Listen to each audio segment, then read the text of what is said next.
Assalamu alaikum wa rahmatullah wa barakatuh. Paix sur ceux qui suivent la guidée, paix et bénédiction sur le prophète sallallahu alayhi wa sallam, sur ses compagnons, ses amis, sa famille, ainsi que sur tous ceux qui le suivront de bonne foi jusqu'au jour du jugement. Cet audio, malheureusement, ne pourra pas être publié, en tout cas pour le moment, sur YouTube, parce que ma chaîne est fermée pour une durée d'une semaine, pour une question de sujet tabou, hein, vaccin, etc. Donc, il y a eu des plaintes. Bref. Bien entendu, je viens vers vous aujourd'hui pour vous parler de ce qui se passe en Afghanistan. Euh, pour ceux qui me connaissent, avec l'âge en tout cas, je dis pas que j'étais comme ça plus jeune, mais avec l'âge, j'essaye de rationaliser un maximum, de m'éloigner le plus que possible des émotions et des choses qui sont dangereuses pour avoir un jugement éclairé sur les situations. Et comme tout le monde, enfin comme pas mal de gens, j'ai été surpris par le fait que tout simplement l'Amérique accepte l'humiliation de s'enfuir contre voilà une armée, parlons clairement, hein, une armée qui était vouée à rester une guérilla pour les 50 prochaines années et à qui on laisse les clés du pouvoir, les clés des palais, les clés de tout. En gros, c'est vraiment on abandonne les lieux. Alors, étant quand même un minimum pragmatique, je me suis dit, ça cache quelque chose. C'est pas normal, c'est pas possible. J'ai fait des recherches et j'ai compris. J'ai compris que tout simplement, c'est la suite logique du discours que je tiens depuis 2000, je ne sais plus combien, 19, 20, chose comme ça. En tout cas, au niveau économique. C'est tout simplement en fait que la Chine impose ses choix, passe des accords et a décidé. N'oubliez pas que Biden et Trump avaient une position assez différente par rapport à la Chine. Et la Chine a décidé que l'Afghanistan passait sous son contrôle et qu'elle était très favorable à un régime autoritaire de type taliban, parce que les autres étaient des voleurs, des corrompus. Enfin bon, comme dans tout pays tribal, ben, les gens ramenaient tout à leur tribu et n'avaient aucune notion nationale. Donc les gens étaient très mécontents, évidemment. Euh, Ici, les talibans, ben, on a des gens qui vont imposer un certain ordre, une discipline et un encadrement, ce qui est toujours plus facile pour faire des affaires que dans un pays corrompu, où c'est le chaos, il y a la violence, où il y a des guerres civiles et tout ça. Et alors, ben, ce que j'ai découvert, c'est assez simple. Je vous mettrai le lien en commentaire dès que je peux uploader la vidéo sur YouTube. Pour le moment, elle sera que sur Telegram. Libre à vous de passer le lien pour ceux qui veulent écouter l'audio. Et donc, ce que j'ai découvert, bah, c'est assez simple. C'est que tout simplement, en Afghanistan, il y a l'un des plus grands gisements de lithium au monde. Lithium, ingrédient indispensable à l'avènement de la voiture électrique et tout ce qui va avec, hein, les camions, enfin tout ce qui va fonctionner à l'électricité. Et tout simplement, pour la Chine, c'était ultra nécessaire d'avoir un partenaire fiable dans la région. Et l'Amérique, en fait, la trahison, si j'étais américain, la trahison de Biden, euh, elle est beaucoup plus économique que militaire. Pour ceux qui ont un peu de vécu et de culture générale, on sait que les alliances et les guerres se font et se défont, comme je l'ai toujours dit, au gré des circonstances. Un coup, l'Allemagne est notre ennemi, un coup, c'est un partenaire commercial, et c'est comme ça partout. Le Japon est le plus grand acheteur de dettes américaines, alors qu'ils ont eu 2 bombes atomiques il y a un demi-siècle sur leur tête. Le Vietnam est une succursale américaine, etc., à côté des Philippines. Enfin bref, donc tout le monde sait en fait que les guerres amènent souvent à des accords bilatéraux. Et donc ça, c'est pas ce qui m'étonne le plus. Ce qui m'étonne le plus, c'est en fait,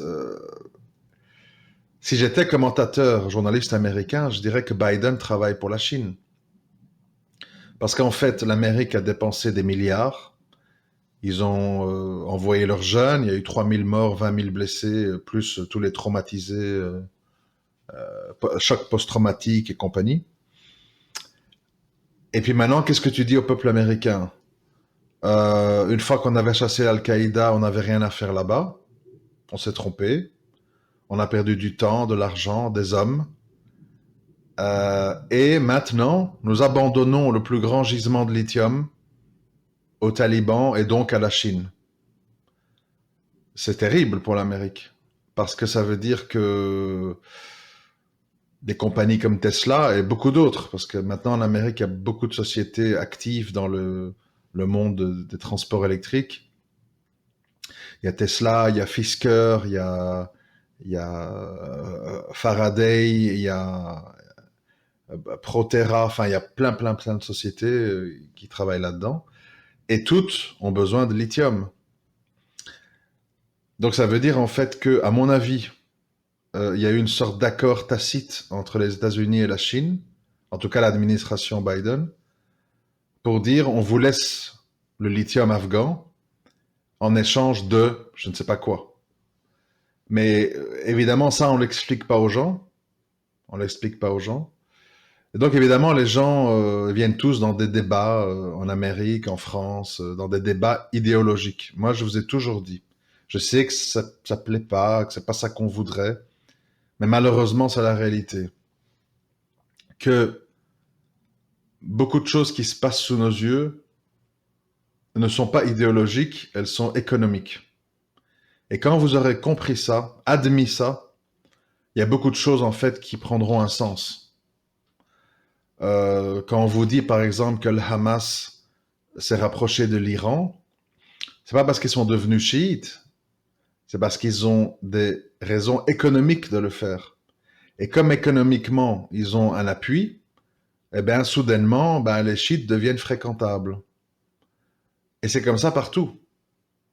C'est-à-dire qu'à un moment donné, on le constate, même en Arabie Saoudite, les intérêts économiques l'emportent sur les positions idéologiques. Et c'est très triste pour qui, cette histoire? Pour qui ça m'attriste? Ça m'attriste en fait pour les frères et sœurs qui naïvement, qu'ils soient salafis, quiétistes, qu'ils soient djihadistes ou n'importe quoi, qui en fait pensent que sur Terre, surtout quand ils parlent des hijra, etc., pensent qu'il y a sur Terre des autorités qui agissent dans l'intérêt de l'islam. C'est ça qui est triste. Alors que la réalité du terrain me force à admettre que tout est économique. Tout est économique. Daesh a pu s'implanter à Raqqa parce qu'ils avaient des accords de vente de pétrole au noir avec la Turquie. HTS compose avec la Turquie parce qu'il y a des intérêts économico-stratégiques. D'où le fait que tout d'un coup, Erdogan devient un type pas trop mal, même s'il est ceci, même s'il est cela, on ferme les yeux. Et puis c'est comme ça partout. L'Arabie Saoudite avec les États-Unis, les accords pétroliers, les changements de loi, tout ce qu'on voit qui se passe en Arabie.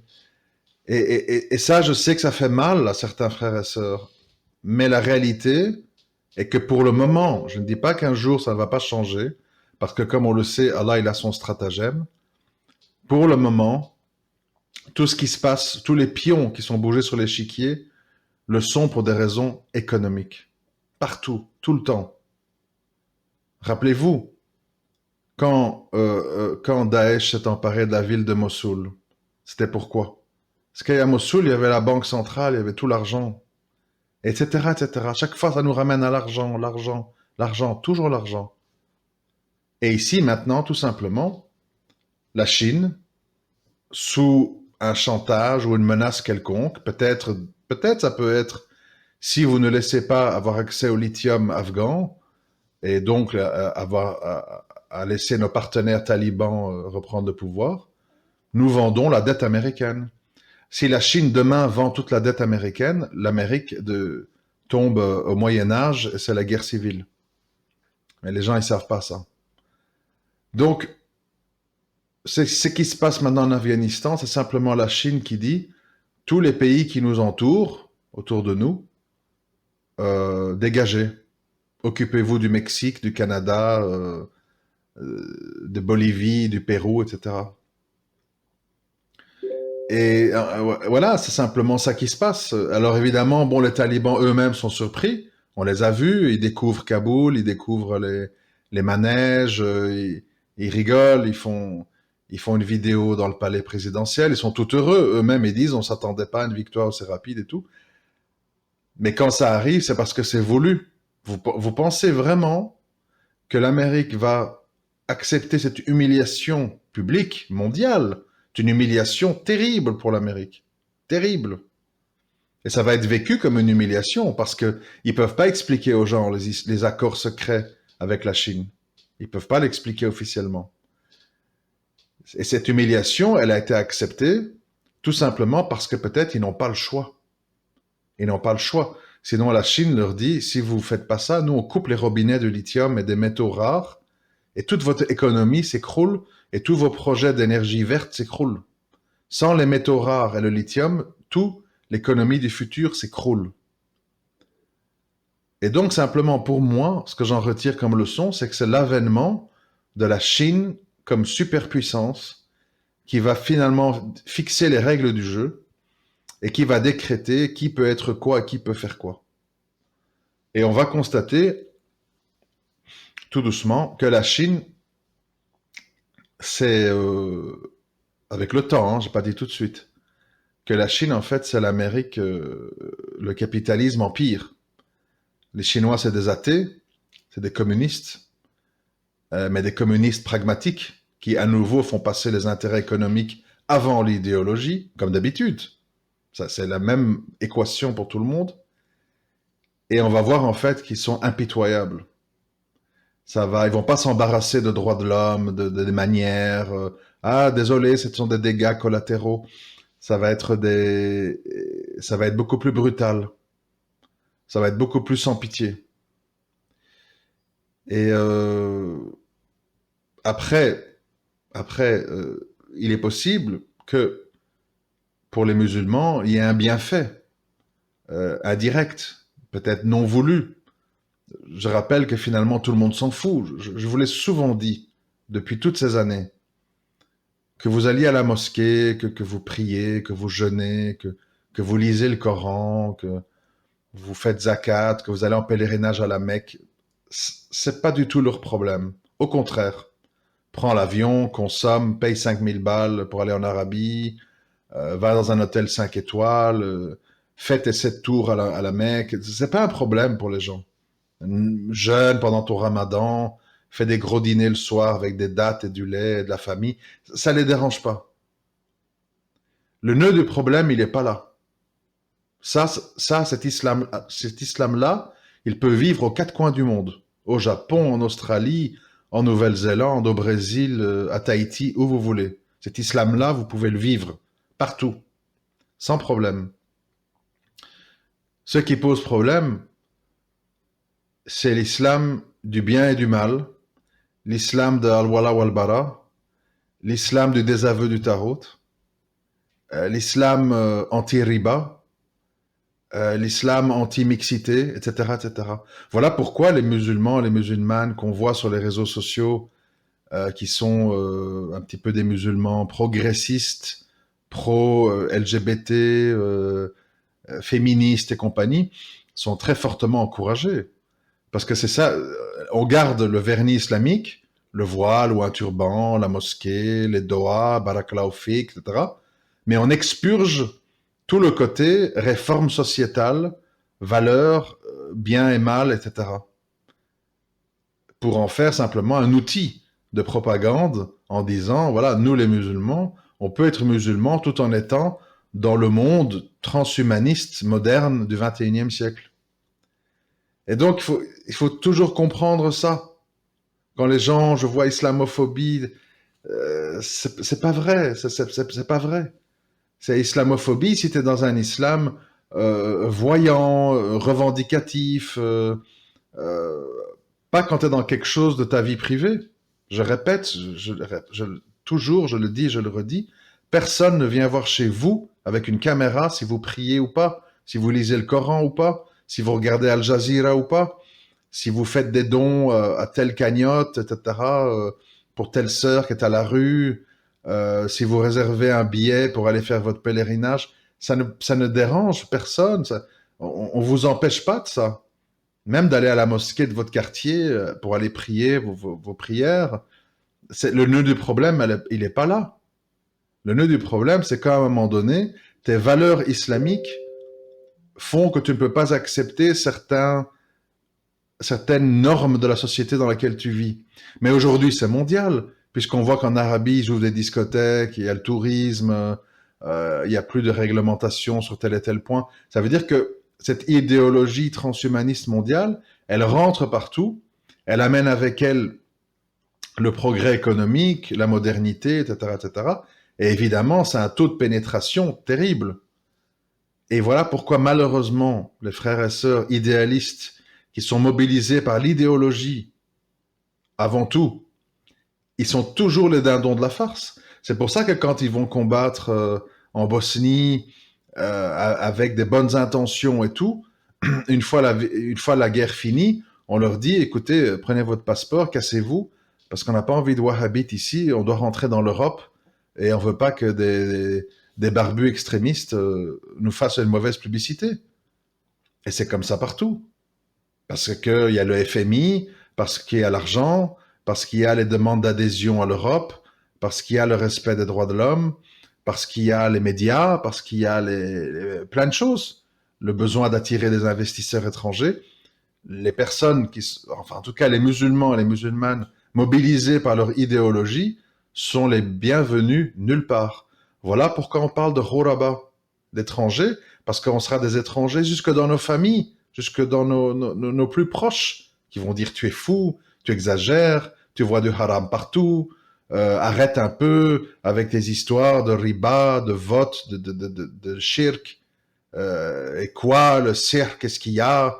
Tout le monde chez nous va voir un marabout pour avoir un talisman, il n'y a rien de mal. Et voilà. C'est-à-dire qu'à un moment donné, vous devez tous accepter d'être des étrangers dans le monde entier, jusque dans vos demeures.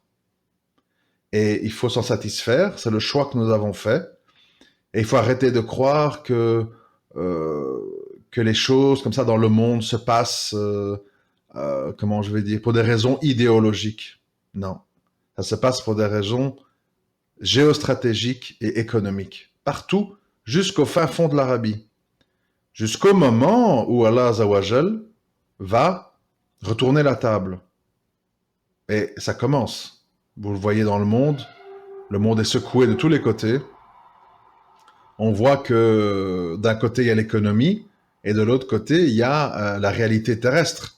C'est-à-dire qu'on a beau faire les plus grands projets économiques, quand la Terre est secouée, quand il y a des tsunamis, quand il y a des volcans, quand il y a des inondations, ben, l'humain est amputé. Et tous les beaux projets tombent, s'effondrent. Donc voilà, nous sommes simplement dans la course, la dernière ligne droite de la fin des temps, avec chacun qui abat ses cartes, avec chacun qui tente des coups de poker. Et les véridiques doivent arrêter d'être naïfs ou d'être manipulés. Ils doivent savoir qu'ils seront des étrangers de plus en plus jusqu'au bout. C'est un choix de vie. Il faut l'accepter, il faut l'assumer. Et il faut toujours se dire euh, que pour le reste, dans le dunya, la plupart des choses qui arrivent ou qui se passent sont reliées à des raisons économiques. Je vous remercie de m'avoir écouté. À très bientôt, Inch'Allah. Assalamu alaikum wa rahmatullah wa barakatuh.